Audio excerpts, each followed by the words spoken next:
Welcome to our webinar, Leveraging the State Budget for English Learners. I am Marta Hernandez, and I'm honored to serve as the Executive Director of Californians Together. And as many of you know, we are a coalition of 25 organizations that come together to support English learners at the policy and practice levels.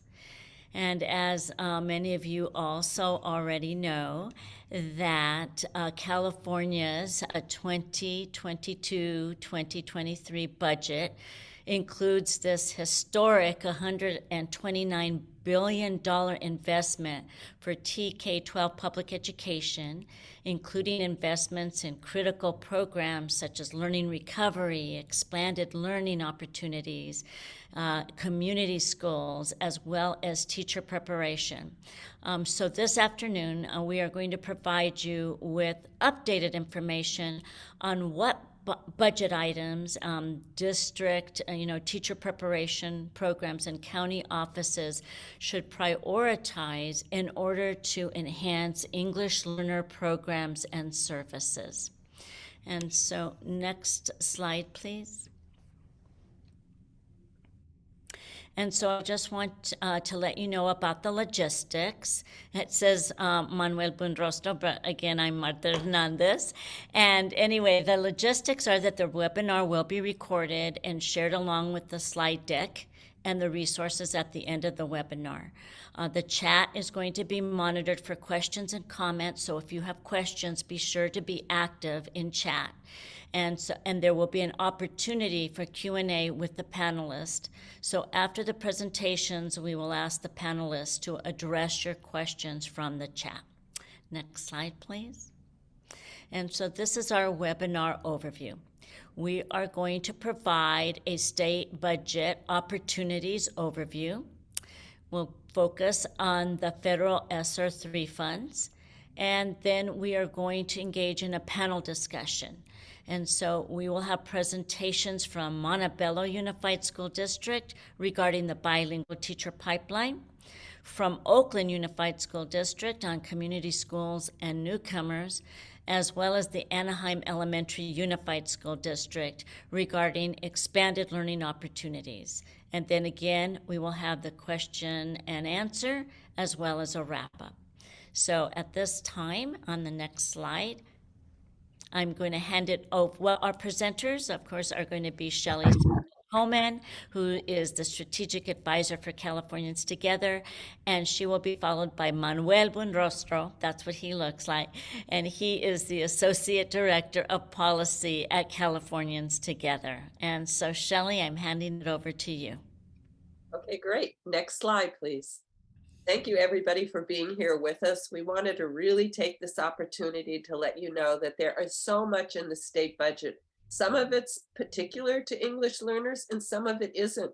But what we want to tell you about is all of these possibilities could be used for uplifting and enhancing the programs and services for English learners. So as I go through this, there is, I think we just put in the chat room a listing of all of the budget items that we're going to be addressing. And we want you to kind of look at those and almost do a little check next to the ones that you're really interested in. Okay, next slide. So I just want to start off with a couple of things that made it into the budget that are very particular to English learners. Some of you may be well aware of the fact that for the last 2.5 years, there have been 2 grants in the state of California through the Educator Workforce Investment Program, one for the Californians Together and one for CABE, and both of these have been focused on the implementation of the roadmap. Those grants, and then there's been another set of one other grant for special education, but those grants will be expiring come June 2023. So in the state budget, another $20 million was appropriated for both the implementation of the roadmap and special education. More information will be coming out about those grants and how they'll be servicing the state. Next slide. The other one that we're very excited about, one of our coalition members, the Asian Americans for Advancing Justice, took the lead on this. for $5 million to support the building of the Asian bilingual teacher pipeline through the consortium at Cal State Long Beach and Cal State Fullerton. And this funding is going to be to help um, to support professors at the different Cal States that work as a consortium so that they can address the different Asian languages, but it'll also be stipends for candidates that are going to get their credentialing. So again, more information from the Commission on Teacher Credentialing will be coming out on this budget item. Next slide. The following items are in the budget to increase the bilingual teacher pipeline, but may not be specific to English learners or to multilingual learners or bilingual teachers, but we think they can be if we use the funding for that purpose. Next slide. The first one is a career pathways program. This is going to be a one-time investment over 7 years. It's going to go to secondary schools. And you can see it's going to focus on the following areas for careers: technology, healthcare, education. I want to emphasize that, with a possibility for early education and climate-related fields. And so what we're really thinking about is creating what we hope you'll think about when the funding for this money comes out is to create bilingual teacher pathways at your high schools and really think about targeting some of your students who you know are going to be qualifying for the state seal of biliteracy to encourage them to go on and become bilingual teachers. Excuse me. Next slide. Slide, please, Crystal. The next one is a teacher residency. This is not a new, I'm so sorry. I have a cold and a cough, so you'll have to bear with me. This one is a program that has been in existence, but this is an additional 250 million. And this is to increase the pipeline of teachers and school counselors. And so there have been residency programs over the last few years.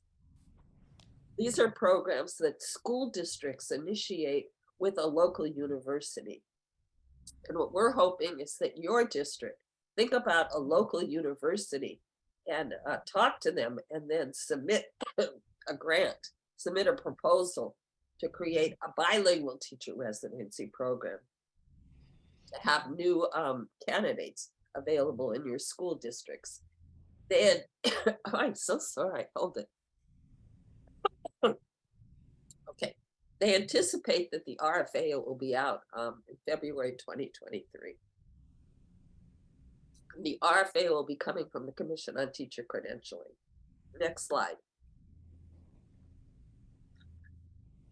This is another wonderful source for building your pipeline for bilingual teachers. Many of you have classified employees that are bilingual, and so these teachers are really potential for, especially for serving in the areas of shortage, such as STEM, special ed, bilingual education, and transitional kindergarten. Oh my goodness, I did better this morning. So what will be happening is that this program will offer classified staff stipends to go on and get their credentialing. The request for applications, which would be made by the districts to the commission, the proposals have to be received by 5 p.m. on December 9th. And so the request for proposal is already out, and you can see that on the Commission for Teacher Credentialing website. Next slide. Next slide. Crystal, next slide. So this is another one-time funding for $85 million.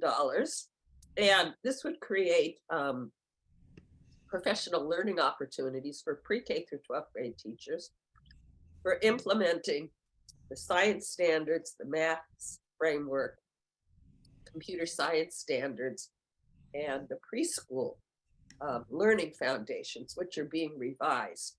But what's important about this funding is in the budget language, it did say that all of these content area professional learning opportunities needed to address integrated and designated integrated English language development. And so if your district is going to be receiving those grants, it's important for you to make sure that in the context of professional learning, that there will be an emphasis on integrated English language development, which we know is so important and needed in our schools. Next slide. So the next series of funding possibilities really can be leveraged to improve, we think, outcomes for English learners. Next slide, please. So this is the Learning Recovery Emergency Block Grant. It's $7.9 billion. And it's funding all the way through 2027, 28. And it really is invested in increasing learning time, closing gaps, student support. And so, again, we think we just met last weekend with over 40 educators and people from school districts and people from universities. And unanimously, almost everybody said there was a need for enhancing designated and integrated ELD and biliteracy. These learning recovery emergency block grants are really appropriate for that. And so we want you, if you hear that that money is coming to your district, again, to be an advocate to make sure that that money is appropriated and that those opportunities include both designated, integrated ELD and biliteracy. Next slide, please. So in the early version of the state budget, there was $200 million for multilingual materials to enhance school and district libraries. That money was now subsumed into this block grant, which is an art, music, and instructional materials block grant. The money is going to be allocated to school districts by ADA, and 50% of the money will go out in December of this year and the remainder in May of 2023. And so, again, you know, with early literacy and literacy being such an important issue now, one of the issues that are really critical is to make sure that there are books in children's hands. And so building up classroom libraries and school libraries is really an important piece in terms of the language specifically says multilingual books and instructional materials. So again, when this money comes to your school districts, to make sure that the line item and the money is also being spent to help support the materials and the books that are in your classrooms as well as your school libraries. Next slide. Expanded learning opportunity. Schools that have 75% of their students designated as unduplicated students will be getting this kind of money to expand learning. We're going to hear more about that from one of our panelists today. But again, the expanded learning money can be used for hiring literacy coaches to assist students in enrichment activities, and not just to do more of what's happening during the school day. What's also interesting about the expanding learning opportunities is there was information in the budget that was approved that said that you could use the money for up to 3 days of staff development during regular program hours. So, you know, so much of our professional learning is being challenged by the fact that there are no substitutes. But this is an interesting thing to keep in mind, that this money can be used for professional development during regular time, and maybe your expanded learning programs can work with your students during that time. So next slide. There is a lot of money in California Community School, in the California Community School Partnership Act. And we know that these schools really are supposed to be lighthouses, are supposed to really provide really models for enhanced professional development for teachers, as well as really uplifting high quality instruction. But we also think this is an opportunity. Community schools really should have the perspective of offering the opportunity of all students to become bilingual and biliterate. And so to think about creating your community schools planning grant to look at dual language programs or developmental bilingual programs, PK through 12th grade. Next slide.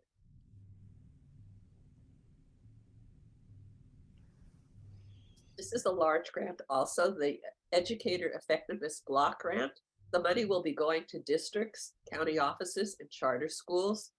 And the program is really to lead towards effective standards-aligned instruction and literacy across all subject areas. And you can see they're listed there. And so it also is to help to include coursework that would allow existing staff to become credentialed or fully credentialed, especially those that might be on emergency credentials or internships. And the red lettering in the slide, it comes directly from the budget language, which you can see also talked about helping our staff become bilingually authorized. Again, it included language about implementing effective language acquisition programs that looked at integrated language development across content and increasing bilingual and biliterate proficiency. And the monies can be used to help defer the costs of getting a credential, to help defer the costs of per diems for people who are going to professional development, and also substitute costs. So this is a grant that really has a lot of flexibility and really can enhance the quality of instruction for our English learners and really look at building your own bilingual teacher pipeline in your school district. Next slide. The next few budget items really help us uplift bilingualism and literacy. Next slide. There's $250 million for literacy and reading, literacy coaches and reading specialists. The funds are going to be allocated on a pure pupil basis to school sites, and the schools that are eligible must have at least 97% of the enrollment be unduplicated students. So this is a real effort to provide literacy coaches and reading specialists to many, many of our students in their schools. And what we would hope is that when you're looking to hire your literacy coaches and reading specialists, that you look to hiring by literacy coaches and bilingual reading specialists.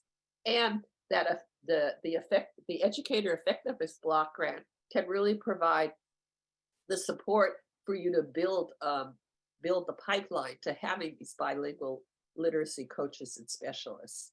And so you can see that each school will get at a minimum $450,000 per site. So it's a very, very important grant. Next slide. The Reading Literacy Supplemental Authorization already exists. The Commission on Teacher Credentialing already has that authorization. But what this grant does is that a participating teacher can get an award of $2,500 to go after and getting qualified to receiving that supplemental authorization. And again, eligible school sites are eligible with an unduplicated percentage of students in kindergarten through grades 1 through 12. That is the highest 10% in the state. So if you have a school site with the highest 10% of unduplicated students, and you have teachers that want to qualify for the reading and literacy supplemental authorization, this funding source will provide them with the stipend to go after that authorization. Next slide. Oh, okay. So the last two, next slide, really are talking about the expansion of pre-K. There's $485 million to support additional pre-K programs for students with disability, dual language learners, and children mental health. And so we really are excited about the expanded opportunities for our youngest learners to become involved in our schools and in joyful learning. But it will really be a really lost opportunity not to begin building proficiency for these youngest learners in English and their home language. And so if these funds come to your schools, it's really an opportunity for you to think about how you're going to structure these preschool programs so that students have the opportunity to not only develop English, but to enhance their own primary language. Next slide. The same with transitional kindergarten. Um, you can see that this is, between now and 2027, we are going to include all 4-year-olds. We're going to offer all 4-year-olds transitional kindergarten. And again, we worry that all of the preschools and the transitional kindergartens, we would really worry if all of them became English only programs. When our youngest students are in the process of developing language, that they would not have the opportunity not only to develop their own language, but also learn English at the same time. So being a part of the discussion about what help happens in your school districts with our youngest students is going to be a very, very important part of our work. And I think that's it for me. I think that's the last slide. So I'm going to hand it over to Manuel, who's going to talk to you about the use of federal funds. Take it away, Manuel. Thank you, Shelley. Hi, everybody. Manuel Bonrostro, Associate Director of Policy. And I'm going to focus a little bit on the federal funds that are still available for districts to access and support students. Next slide, please. So the first question that I want to answer is, what is ESSER, right? I'm sure you've been hearing ESSER a lot. I think it's important in these conversations to just make sure that we understand what these different acronyms are. So ESSER funds come from the American Rescue Plan, which allocated $122 billion to help districts recover from the pandemic across the whole country. So these funds under the American Rescue Plan, the specific education funds are called ESSER funds, or actually ESSER III funds, which stands for Elementary and Secondary School Emergency Relief Funding. And it's called ESSER III funds because it's actually the third iteration of these funds being distributed. So there were three different three different rescue packages that had funding for schools that were called ESSER funds. So this is the third iteration of it. So what it means for California is that California received about $15 billion in funding for schools and schools districts, which roughly translates to about $2,500 per student. Something important to note about ESSER funds is that these funds are have been allocated to the various school districts, and districts have until 2024 to invest these funds for their students. So there's a little bit of time, although it's one-time funding, there's a little bit of a window for districts to invest them. Next slide.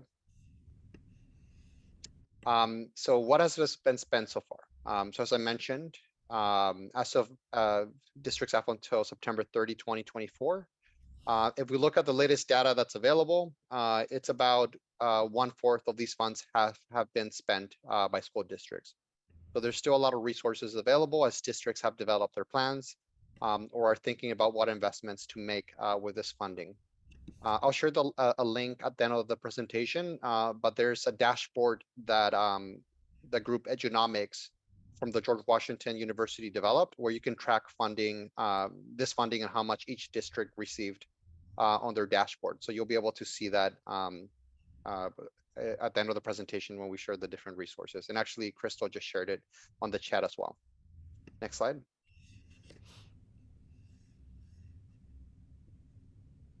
So just quickly want to go over some of the guidelines for this funding.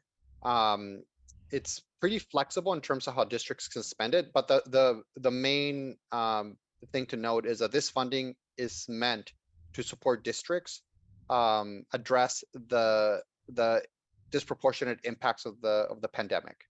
So about 20% of this funding is meant to address specifically lost instructional time through the implementation of evidence-based interventions. And I got this language from the California Department of Education webpage.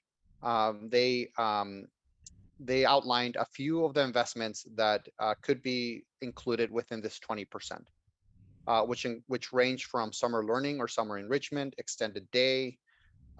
There's adoption of integrated and integration of social emotional learning into the curriculum. There's a lot of investment for after school programs that could be possible under this. So I recommend that folks go through the CDE webpage and kind of think about how these investments might be used within that 20%.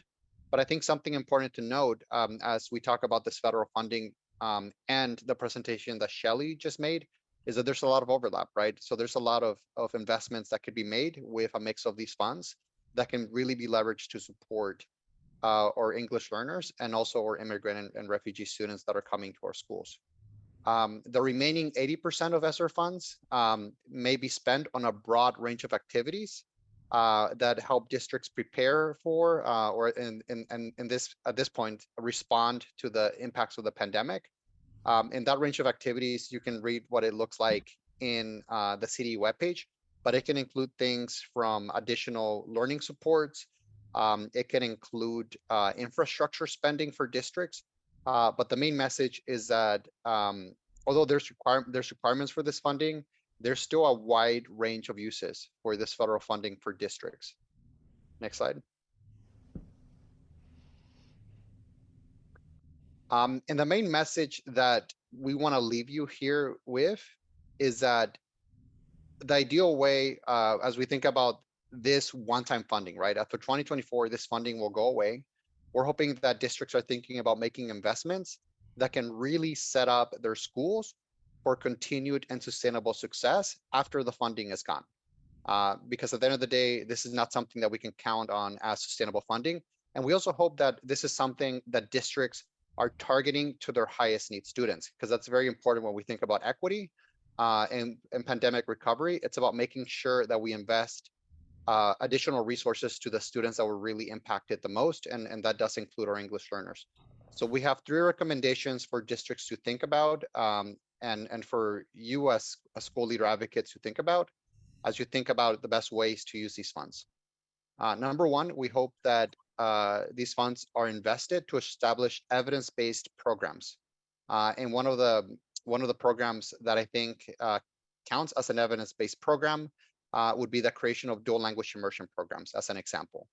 Evidence-based programs that really support English learners and can really have an impact in districts. And then it does take up resources to start up these programs. But the idea behind that, starting up any program that might be evidence-based, is that the program can be held up, started with one-time funding, and then it's sustained through the ongoing local control funding formula funding. Definitely, we keep seeing an issue with staff recruitment and professional learning. Even as we hear reports of many districts that are staffed 100%, we still hear about how they were able to staff and how they need additional support for staff to be prepared to meet the needs of English learners. So we hope that districts consider investing these funds in recruitment strategies and professional learning for their staff. For example, as we think about secondary schools, there's definitely a need to make sure that our secondary content teachers also get that additional learning to provide integrated English language development for students. There's also a lot of need for additional recruitment of teachers, and we really hope that there's a priority within all of these efforts to focus on bilingual educators and educators of English language development for our highest need students. And then finally, as I mentioned before, the main message that another main message that I want to leave you here is the idea of targeting these funds to the students that need it the most. We can't close gaps if funding is not targeted to those students. So we hope that as districts are implementing these plans, that they have an eye towards that equity component of it. Next slide. So 2 questions that I leave you with to ponder and to think about within your own local context. So for school leaders that are doing the budgeting, to think about as they're allocating these funds and making plans for how to invest them. For advocates, these are questions you might be able to ask and find out in your district. But the first question is, how might ESSER funds be used in your district to ensure the continued success of English learners after the funds are gone? And again, that's a very important question as we think about the fact that this is one-time funding, right? How can we set our district up better for the future after the funds are gone? And then the second very important question is how do we ensure that these funds are focused on meeting the needs of English learners? And again, the importance of targeting within that last question that we want to be thinking about.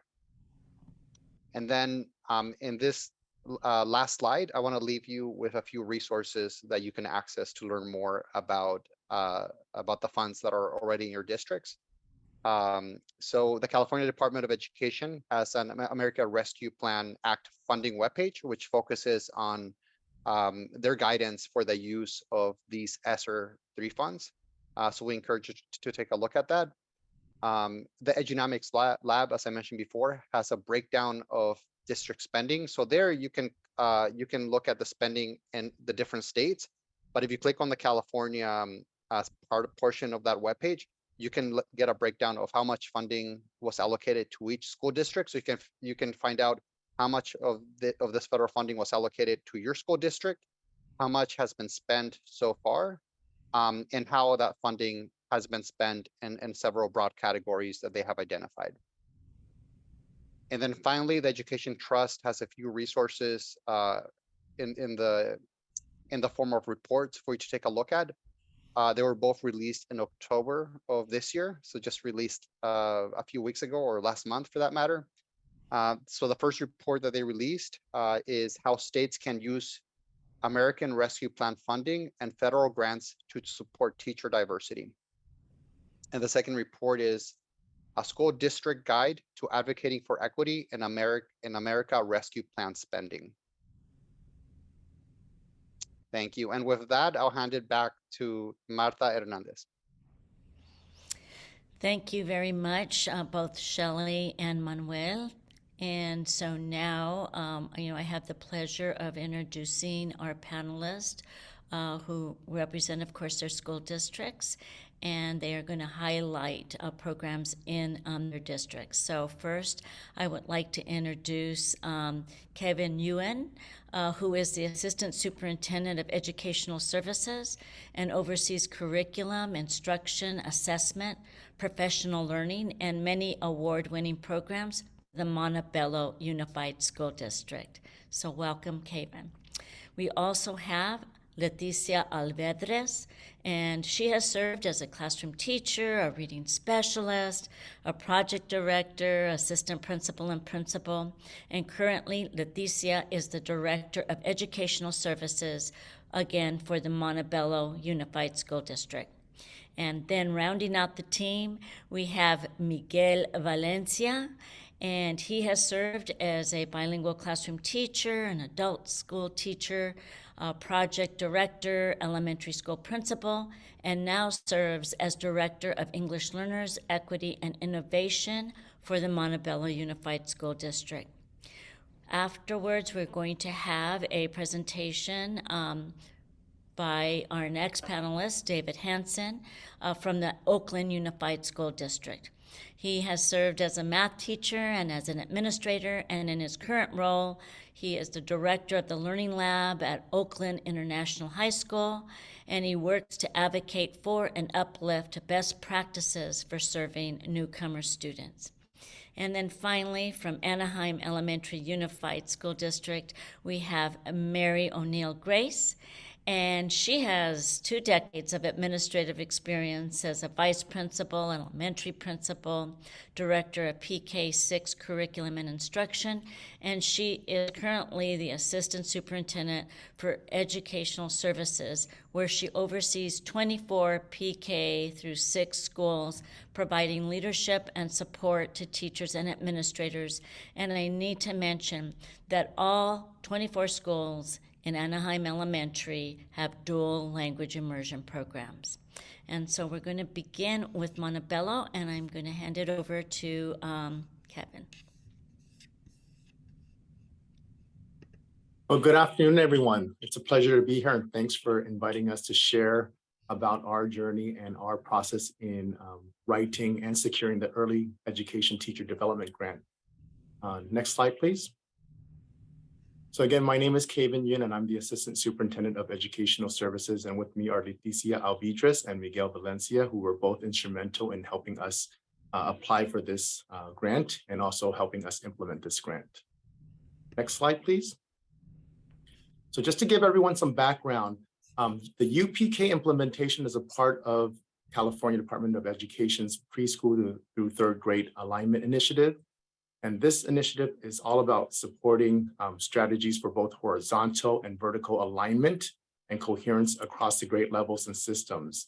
And also in terms of improving and coordinating policies and practices for UPK across TK, kindergarten, and third grade and beyond.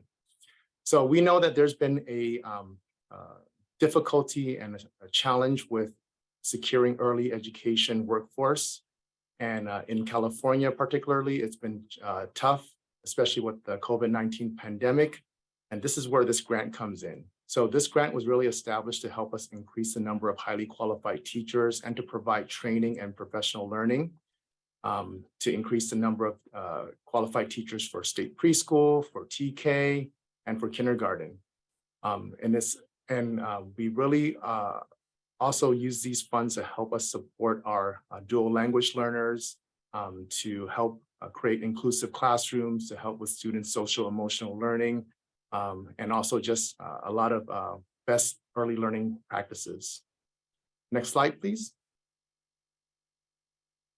So the Montebello Unified School District was very fortunate to receive grant writing services through our county's education foundation, known as the Greater LA Education Foundation, the English Learner Workforce Investment Initiative, otherwise known as ELWIN, provided our district with a professional grant writer to help us write this early education teacher development grant.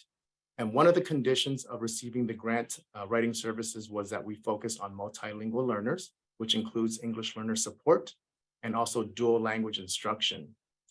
When we were writing this grant, we had a lot of collaboration and partnerships with our Head Start program, our English Learners Department, our Educational Services Department. We also partnered with East Los Angeles College to develop programs and professional learning opportunities for our current and future TK and K teachers. Next slide, please. Now pass this over to Miguel, who will share a little bit about our work with EL learners and the EL Rise program. Thank you, Dr. Ewan. Good afternoon, everyone. Excuse me. EL Rise is the English Learner Roadmap Implementation Systematic Excellence. This is our third year of implementation working with EL Rise. We have developed and improved many programs to support our EL students. EL Rise has helped us to include Head Start in our EL Master Plan. At times we forget that Head Start is part of our student belonging, and we always think about kinder to 12th grade, but we also have to look at our Head Start program. EL Rise focuses on professional learning, workshops for teachers and administrators, and time to collaborate with our colleagues to share best practices to improve our academic support. EL has increased our capacity to support teachers in the ELD designated classes and integrated classes in all 4 levels: Head Start, elementary, intermediate, and high schools. To build capacity with teachers, EL Rise has guided us to build educational knowledge in the ELD designated and integrated, as well as dual language support, again in the 4 levels. By revamping our master schedule and creating A through G required courses for our EL students. Next slide, please. And moving forward, how will this support our ELs or multilingual students? Since Head Start requires a different approach in high school, we created a developmental appropriate access to our students because language acquisition looks different at each level. At Montebello Unified School District, we have 26 different spoken languages for students and parents to feel welcome. We need to be responsive and inclusive to our multilingual learners' needs by creating a school culture that welcomes them, which includes student voices. Acknowledging the students' culture will help us leverage multilingual cultures and linguistic access. This move will be shared to provide interest for our students, and thus if the students are interested in coming to school, they'll come to school, which will be a win-win situation. And then recruiting and retaining qualified teachers in the TK Kinder as well as the Head Start, who becomes more of a need of our students. We will be That will be a key to support our plan. Ms. Aviles, next slide, please. All right, so our implementation plan has 4 components. Our vision is really to bridge our PK programs with our elementary instructional system, just really creating one cohesive, aligned program. Very often, as Mr. Valencia hinted, we operated with 2 separate systems. This opportunity is really asking us to operate differently, which we are doing and intend to continue as a good practice. Our recruitment. So recruiting members within our existing system is important to us. We recognize that we have talent within our staff, and now we're looking to attract students and staff through a designated pathway for careers in early education.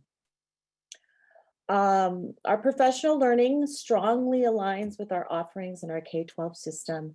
That greater alignment and uniformity will lead to just best practices and alignment within our curriculum. And lastly, our partnerships. We have found many assets within our district and locally, and we're truly excited about further developing these relationships in support of our students and offerings. And in the next slide, I'll speak a little bit more about our partnerships. To strengthen our curriculum and recruitment practices, we've engaged in several partnerships. Locally, we're collaborating with institutions of higher learning to support certification and credentialing. These efforts are for our employees and students. We are currently exploring an ECE certification program with Loyola Marymount University. We're creating a certification and credentialing pathway with East Los Angeles College and Cal State Los Angeles. Within the district, we've identified 3 programs for recruitment and expansion. Head Start. We have an eye care program. It's one of our 11 student CTE pathway, which promotes careers in child development. So it's very much embraces also the spirit of that career pathway programs that was shared earlier. And then we also have our ELO, our Extended Learning Opportunity Program, offering after-school enrichment to preschool and transitional kindergarten students. Next slide, please. Okay, our goal with the implementation plan and partnerships is to align our competencies with district-wide learning initiatives, ensuring that our students are receiving developmentally appropriate learning experiences. We're looking to expand successful programs in our K-12, such as our dual immersion program, our SEL practices, our restorative practices, and implement them in our early education programs. For example, our Head Start and TK teachers are currently involved in cognitively guided instruction, CGI. However, they receive their training separately from our 1st through 5th grade participants. This provides the appropriateness and the differentiation specific to their age groups, helping to support our district alignment. Another goal is to support our multilingual learners through this grant. So MUSD has 30% of students who classify as an English learner. It's a higher percentage than neighboring districts, and it's indicating a strong need for attention. Through this grant, we intend to provide professional learning that is not only developmentally appropriate, but focuses on language development for our certificated and classified staff. We'd also like to bring attention to early identification before the home language survey, before the LPAC administration, and what can we do in pre-K to begin to develop a strong language acquisition skills. And lastly, to include our parents in this process and learning. Now I'd like to pass it back to Dr. Yu so you can discuss or share our next steps. Yeah, and then just to add to what Leticia was saying, about 4 years ago, Educational Services conducted stakeholder surveys and met with educational partners to collect input about district-wide areas of focus. And one theme that kept recurring was the need to focus on English learners. So it was very easy for us to apply for this grant and with the focus of English learners because it aligned with what we are already doing in our district. The other thing too is that one of the areas that we're exploring to develop a pathway of bilingual and also early learning teachers is through our iCare program. Our iCare program is a pathway at the high school that focuses on education. And one of the things that we are working with East Los Angeles College is to provide dual enrollment courses for those students so they can take and earn their ECE units. And we've also gained the support of our CSEA collective bargaining group to provide opportunities for our high school students so they can serve as a paid apprentice while in high school once they complete their ECE units, with the goal of, after they graduate from high school, applying for those instructional aid jobs. And East Los Angeles College also has a partnership with Cal State LA, where once students complete all of their transfer courses, they get automatic acceptance into the Cal State LA teacher education program. So once they go through that process and they graduate, then they can always come back to Montebello Unified and serve as teachers for us. So I just wanted to highlight that. So with that being said, our next steps to really strengthen our pathway and our recruitment, especially for our bilingual teachers, is to apply for the Classified School Employee Teacher Credentialing Program. And again, we have the support of Elwin to help write this grant. And we are again focusing on meeting the needs of our TK multilingual learners. We plan to use our current funds to recruit, retain, and develop our TK dual language teachers. We have Spanish and Mandarin programs at our schools, and they're very difficult to recruit. So we're going to use these funds to help us find highly qualified teachers and also develop our own. And finally, we have a plan to help our existing teachers who are in our Head Start program or maybe instructional aides to earn their ECE units and build their capacity as teachers so they can serve in the primary grade levels and also serve our English learners in our district. And just to add one more note about the Classified School Employee Teacher Credentialing Program, which I think is a very unique program and very wonderful. We recently sent out a survey to our classified staff, and we had over 130 responses, and 90% of the responses indicated that they were interested in this program. So we're very excited to apply, and we're really crossing our fingers and hoping that we'll get to participate in that. So that concludes our presentation. Thank you very much. Thank you. Thank you so much, Montebello Unified. Thanks. And now we turn to Oakland. So, David? Thank you. So I'm going to be speaking about the community schools program in Oakland Unified School District. This is something that we've been involved in the district for some time now. Go ahead and turn to the next slide. So this is just a little bit about OUSD's mission and vision. So you can see right there in the mission, it talks about building a full service community school district, right? So that's right there in what we say. And you can actually see that now that's been going on for quite some time within the district. And we're very happy that the funds coming from the state will support more of this work. We'll go ahead and go on to the next one. So just a little bit about the district, right? We're 35,000 students, 81 schools. And when thinking about being a community school or a full service community school district, that actually looks very different depending on the school site and the school level, right? So talking about being a full service community school for K through 5 or K through 8 or middle schools or high schools or alternative high schools, that can look very different. So we're wanting to have something that is flexible to the needs of the individual school site, but while providing for a larger structure that frames clearly the needs of the child that goes beyond just what you think of as academic, right? I'll go ahead and turn to the next one. So getting back to this, looking at this language piece, right? You have a little bit of this demographic here. Home languages, English is the home language for about 50% of our students in Oakland Unified School District. The biggest languages after that are Spanish, obviously. We have a lot of indigenous mom speakers, right? This goes back to this piece around really looking at who are we serving and how are we doing this? What are we talking about when trying to reach this broader context of students? If you want to go ahead and click on the next one. So in 2011, Oakland was actually, its intent was announced to be the first full service community school district, right? So this was really well before there was any funding for it. There was this intent to say, okay, we're going to go after this idea of how can we do this, right? And so the initial phases of funding came from unrestricted funds, the federal government. There are some community school grant funding from the federal government. It's not nearly as much as there are from the state government at this point. Philanthropy and foundation work. Sorry about the misspelling there.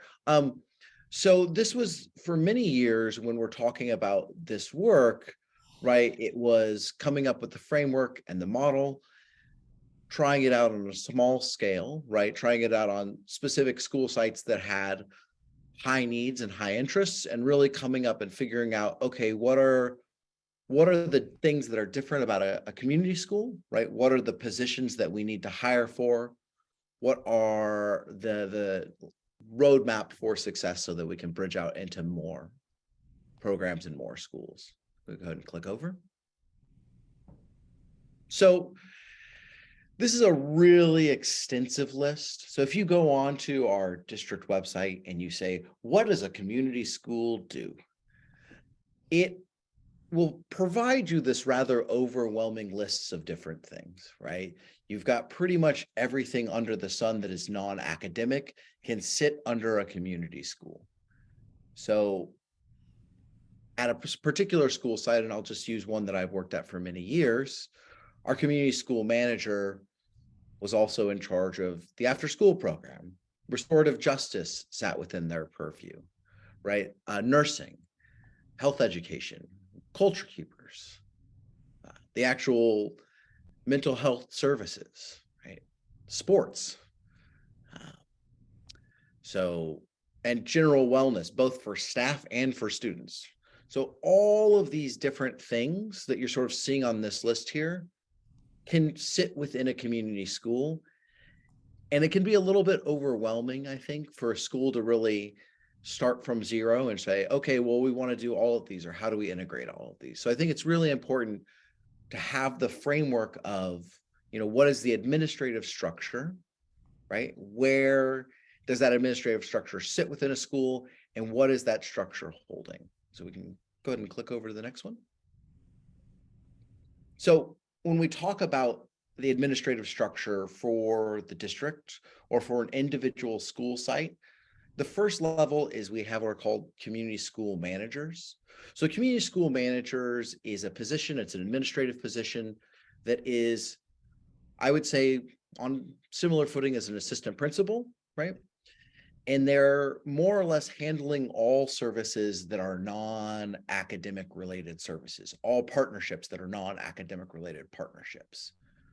So the community school manager does not interact with, necessarily what's happening with the curriculum or with the teaching, but they're doing everything else, or they have the possibility to be involved with everything else.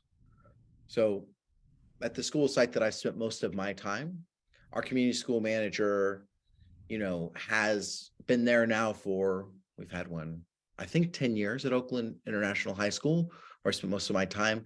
And that community school manager has done a whole host of different things and linked up with a whole group of different partnerships. But I think it really, having that level of administrative framework when you're talking about a community school is important. So who's holding the work? How are they holding the work? And how are those community school managers working in tandem with other community school managers across the district? Right. So how do you fit that into the larger case? The other position that you see leveraged a lot is case manager positions. There are districts that use social workers, but we see that case managers, you have a little bit more flexibility, both in terms of hiring. So when you talk about, a social worker, you have a very particular hiring qualification for a social worker. You also have very specific things they can or cannot do. Case managers have a little more flexibility in that, as a district, you can set the hiring qualifications for your case manager internally, right? You can create a position for a case manager if you don't already have that. And then that person can be coming from a teaching field, be coming from a bachelor field. Typically, case managers serve at a teacher level position, right? So similar in the hierarchy, they work directly with students to provide services and connect students to services. So these are the two primary places that you see this funding having been leveraged previously in terms of community schools in Oakland Unified School District. We're in the cycle of receiving the money this year as a district. So you might see more or different positions other than just these two, but these are the primary ones. We'll go ahead and click over. So when we talk about leveraging this for newcomers or for multi-language learners, so OUSD is a heavy newcomer district. About 10% of our district right now and over the past 7 years are newcomers. If you look at our graduating cohort, right, that's the students who last year and the year before were in the graduating class, 27% of the district were newcomers as a cohort graduation rate, right? But not as the who graduated, but 27% of those students were identified as newcomers. So what this means for OUSD is that any initiative that we take on really has to center newcomers and English language learners broadly at the center of it. So you can also see currently in OUSD, 35% of the students are English learners and 15% are reclassified. So when we're talking about community schools or looking at partnerships, you're really talking about servicing those newcomers and servicing those English learners. So click over one more. I think we've got one more. Yeah, so that was it. Okay, so I'll just really briefly talk about what that means when we say leveraging partnerships for newcomers or leveraging partnerships for multilingual learners. So when we talk about case managers working with newcomers or community school managers working with newcomer or English learner populations, right? There's a lot of work that ends up getting done within the legal system. So we have a lot of students who are unaccompanied minors. Approximately 30% of our newcomers are unaccompanied minors. Those are students who are in active deportation proceedings, right? So a case manager or a newcomer will work in linking those students with legal services. Students who are in active deportation proceedings don't have the right to legal counsel, right? So they themselves have to either find money to pay for this legal counsel, or they need to work with local special groups to help them with that. So, right, lawyers and different things like that. So there's a lot of work that happens there. Our case managers will also, spend a lot of time with students, taking them physically to those court hearings, right? Additionally, what you think of a lot with a newcomer population, or what you might not think of, is oftentimes students who are leaving from one context, immigrating to the United States. Some of the push factors from immigration are very difficult and trying circumstances in home country, right? So a lot of students are fleeing either violence or the threat of violence, right? And that is one of the things they're coming into the school with. So taking a really asset-based approach, but also taking a trauma-aware approach and really working to find and partnering with different mental health organizations around those students' needs there. And then the other thing I would just say is when you're dealing with or having a heavy percentage of students who are new to the country or new to a school system, right, there is a lot around, I think, helping both the student feel comfortable and at ease in that school system and that school environment. And how you do that from that lens of student wellness is really something that you leverage with these community school funds as well. And that means finding community partners who do that, but it also means really hiring staff who are able to have that lens as well. So that concludes my presentation on community schools, and thank you for listening. Thanks so much, David, and thank you for shining a light on your best practices in Oakland. And so now we turn to Anaheim Elementary School District, and we're going to learn about expanded learning opportunities in the AESD. So Mary, it's all yours. Thank you. This slide is kind of an introductory slide. We have two programs that go on after school. Our Anaheim Succeeds, which was developed and built based upon the expanded learning opportunities money that we are receiving. And then we also enveloped our after school safe educational spaces, our ACES grant, into that, and our partner is the YMCA. Next slide. So a little bit of information about our district. We serve about 14,500 students in PK through sixth grade. And as Martha said earlier, we do have dual language programs at all 24 schools. And one of those programs is in Korean. And it was really important as we started to build these after school programs that we honored and respected the cultural and linguistic backgrounds of our students and programs. If you look, we have about 50% of our students are still considered emergent bilingual. The majority of them are Spanish speakers. 81% of our students qualify for free and reduced, and 0.6 are foster youth. All of those three student groups combined are about an 87.6% of our students are underserved. In addition, we have about 13% students in special ed, 9% experiencing homelessness, and over the course of the pandemic, our chronic absenteeism went up to 15.5%. Next slide.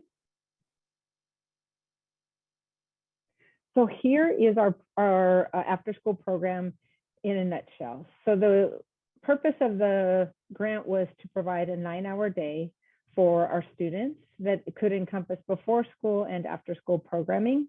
And we had to put together a plan that spoke to these 4 areas: student voice and leadership, social emotional learning, academic support, and then our district brand is an East-themed education.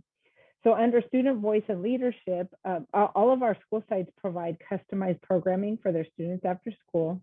In addition, we partner with a service provider called ProSolve, and we implement a program called Students Leading Education. And this is for our 5th and 6th graders, where they research and seek out problems in their community, and they present solutions to those problems.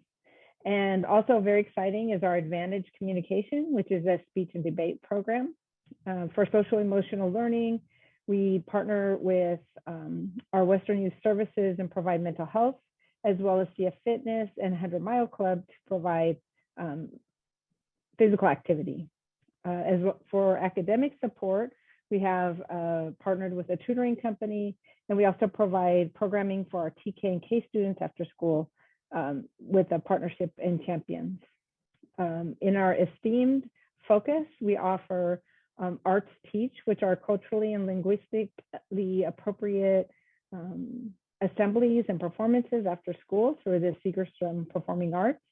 We have Ballet Folklorico, Conga Kids, Mariachi, and a muralist. Next program, or next slide. So this is very exciting. We have to offer the program to all of our students because we are 75% over the unduplicated numbers, but we're very excited that as of the end of September, we were serving 51% of our students in TK through 6th grade. And that's a combination of our Anaheim Achieves, or ACES program, and our Anaheim Succeeds. Next slide. So our Anaheim Achieves program is the typical ACES program, partnering with the YMCA as well as the Anaheim Ducks to provide programming after school. And that's a program that is, there are attendance requirements, so the students are there for 3 hours after school. We provide training to the people who work for us through the YMCA, positive behavior support, esteemed, etc. Next slide. In our Anaheim Succeeds program, that we had a lot of learning along the way. First and foremost, it's operating a school within a school after school. So we hired leadership assistants, which is similar to a vice principal at every one of our schools, and they oversee the programming. They ensure that we are well staffed, that students are recruited and are attending, and any issues or concerns that come up after school until 6 o'clock every day. Next slide. So here are our service providers, and really what we're really proud of are, because our students predominantly speak Spanish as their primary language, we have really focused in on providing programs that provide access to all of the students, whether they're in the dual language program or not. The Baile Folklorico is at every single one of our schools. The speech and debate, and this year we are really excited that we were able to bring on coaches that are bilingual, so our students are competing in speech and debate in the target language, mostly in Spanish. We're only to 3rd grade in our Korean program. Our mariachi, we're very excited about this. We have a local family that's been assisting us at our 3 dual language legacy schools with mariachi. But this year, through this opportunity and money, we were able to partner with Jose Hernandez and El Sol Mariachi to bring after school mariachi to every one of our school sites for 12 weeks. In addition, we've trained all of our music teachers. We have one at every one of our schools on how to teach mariachi, regardless of their primary language. And we partnered with Disneyland and have been able to purchase instruments so that the students they don't have to worry about the instruments. They get the instruction, we provide the instruments. So we try to take away all of the challenges or behaviors that our students might face. Our Segerstrom assemblies, every school will get 6, and they are all based upon culturally appropriate and or responsive performances. We have Korean dances, we have Hawaiian performers, as well as African storyteller.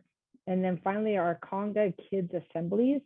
These are really unique in that the students learn Afro-Latin or Afro-centric dancing, and will be performing eventually as the trimester ends.